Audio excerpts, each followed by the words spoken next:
ಇದು ಸಿಂಗಪೂರಲ್ಲಿ ನಡೆದ ಘಟನೆ. 4 ಜನ ಹುಡುಗಿಯರು ದೆವ್ವಗಳ ಜೊತೆ ಮಾತಾಡೋಣ ಅಂತ ಔಜಗೆ ಮಾಡ್ತಾ ಇರ್ತಾರೆ. ಅವಾಗ ಅವರಿಗೆ ಒಂದು ಭಯಾನಕರವಾದ ದೃಶ್ಯ ಎದುರಾಗುತ್ತೆ.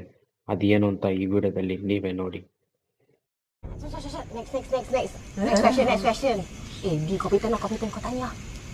Bukan aku Di, makan lah. Naya lah, Naya. Sorry. ¿Qué estás haciendo?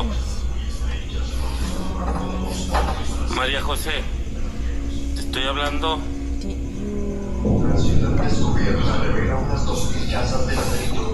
Berat tu soalan. Hey, No. Ni kau kan? Aku dah cakap saya Bukan aku. Pilih kau pergi kau.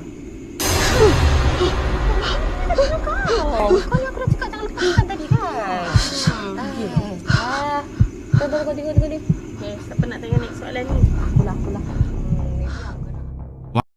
ಅವರು ಆಡುವಾಗ 4 ಜನ ಸೇರಿ ಆ ಪ್ಲಾನ್ ಶೀಟ್ ಮೇಲೆ ಕೈ ಇಟ್ಟಾಗ ಅವರಲ್ಲಿ ಒಂದು ಲೇಡಿಗೆ ಮಿಸ್ಟೀರಿಯಸ್ ಆಗಿ 5ನೇ ಕೈ ಕಾಣಿಸುತ್ತೆ. ಅದು ನಡೆದ ಸ್ವಲ್ಪ ಸಮಯದ ನಂತರ ಇವರು ಮತ್ತೆ ಇನ್ನೊಂದು ಕ್ವಶನ್ ಕೇಳ್ತಾರೆ.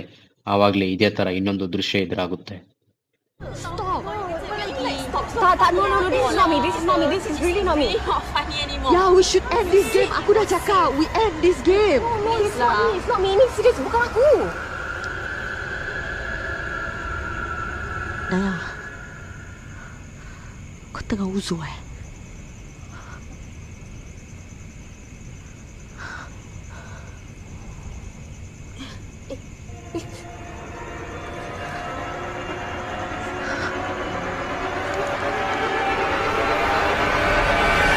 Betul. Yes.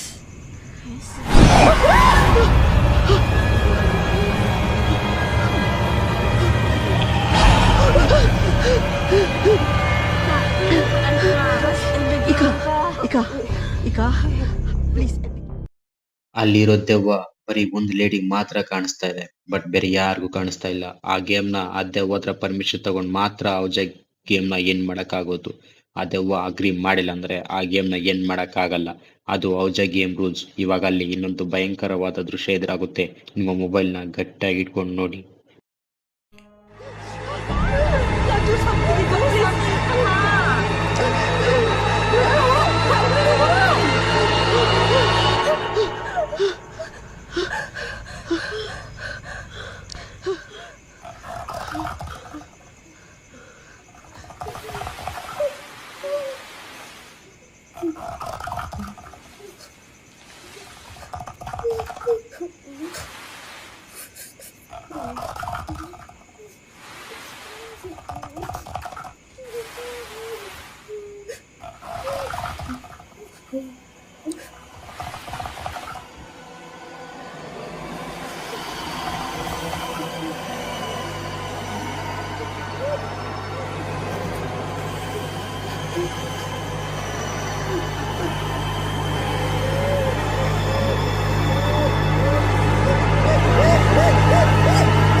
ಫ್ರೆಂಡ್ಸ್, ವಿಡಿಯೋ ಇಷ್ಟ ಆದರೆ ಲೈಕ್ ಮಾಡಿ, ಶೇರ್ ಮಾಡಿ. ಇದೇ ಥರ ವಿಡಿಯೋಸ್ಗೋಸ್ಕರ ನಮ್ಮ ಚಾನಲ್ನ ಸಬ್ಸ್ಕ್ರೈಬ್ ಮಾಡ್ಕೊಳ್ಳಿ.